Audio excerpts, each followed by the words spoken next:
I'm Clay Tillman, and you're watching The Real Gamer Chai Guy. Thank you to Clay Tillman and his brother for that intro. Head over to his channel and become a clay baller today. Ugh, God help our youth. This is something new we're going to be trying around here, having you guys intro some of my videos. If you're interested, record yourself doing an intro to the channel. Keep it relatively clean in under 10 seconds if you can. Then head over to our Discord, as always, link is in the description, and drop it in the section labeled Intro Submissions. There's no subscriber count too small or some BS $20 Patreon tier requirement or something like that. You don't even have to be a, quote, content creator, so go for it and you may pop up at some point. So Super Mario Party came out at the end of last week, perfect timing on a Friday, so I was able to get some actual parties in with real life humans over the weekend, as well as play some by myself. I will say right away, if you don't have people to play with, as with pretty much every other Mario Party game, this one is probably going to be a pass. A one-man party, it's not the best, even if there are options for it, which we will talk about.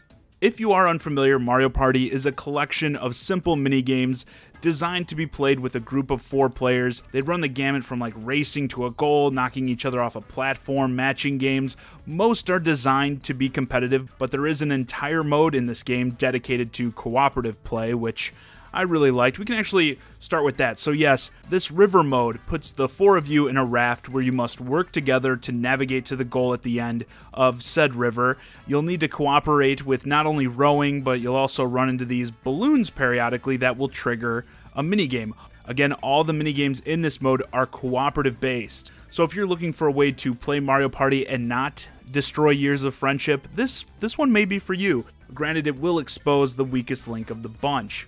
You're on a timer to get to the goal at the end of that river, and the better you do in these minigames will add to that total time and thus improve your end score. There's also a 2v2 mode if you still want to compete but feel better with an ally there to back you up. What's really interesting about this mode, obviously all the games are designed to be 2v2, but you move around on variants of the standard boards freely. It's a grid system, and when you roll, you choose not only where you want to go, but also the path you want to take to get there. It can make for some interesting moments, as you do have to choose your moves wisely, because while you can pass through items and partner characters and pick them up, you cannot pass through the star spaces. You have to land on them exactly, and even though you can move freely, since you have to get exactly to that space, you may find yourself only a few spaces away and get a high roll, but not be able to land, again, exactly on that space because you have to make so many moves. And let me actually comment real quick on those partner characters. There are these spaces you can land on to add a partner character to your team. They are just so OP, but especially in this mode. Whenever you roll the dice, they will also roll a separate dice that will add to your total, and you can have multiple of them, so your rolls can get out of hand pretty quick. But beyond that, they will accompany you in this mode into some of the mini games, giving your side a massive advantage. Yeah, you're going to want to make growing your team a priority here. There's also this Soundstage mode, which is the most active of the bunch. It even asks you to stand up before it begins, so you know I already hate that. It comprises of the more motion-intensive games and has you play them back-to-back, rapid fire. There's almost no break, which I like that aspect of this. The Coliseum is a bit like that too, which let's shift over to that. One of the main draws of this latest edition of Mario Party was the ability to play online. When it works, it's okay. Honestly, it's a real shame that you're regulated to only this Coliseum mode, which has a select few games in it at a time. You get more customization when you play with friends, but yeah, you're stuck with what you have in public games, and this is the only mode that you can play online. I get in public why you may want to do something to make games quicker. A lot of people aren't going to want to commit to play an hour or more with randos, but at least for playing with friends, I wish they would have added the option to play the standard board game online. I think that's what most people would want to use it for, because honestly, I feel like this was built with those public matches in mind, but I don't think that's what most people are interested in with regards to the online with this game. Playing with your friends, I think, is more likely in a game like Super Mario Party. But yeah, like I said, when it works, it's okay. I had a couple of good games, but mostly There was a lot of stuttering and lag when playing this online, and in many of the mini games, probably most. You have to have some sort of precision or good reaction time, and these issues can totally ruin that experience. Now, another mode that caught a bit of attention from the ads were these Toad's Rec Room games. You probably remember the tank one in the trailer where they put the two tablets together. They don't all require two tablets or even for the game to necessarily be in tablet mode, but undocked is the intended way to play them. This really feels like more of a proof of concept for games that make greater use of the tablet. There are only a couple of them total, and they aren't part of any other dedicated play mode. They're just there to basically check out. Kind of cool to try though, but I don't see many people spending too much time with this. And if you don't have any friends, there is a dedicated single player mode. Also note that this mode is only unlocked after you've unlocked every minigame.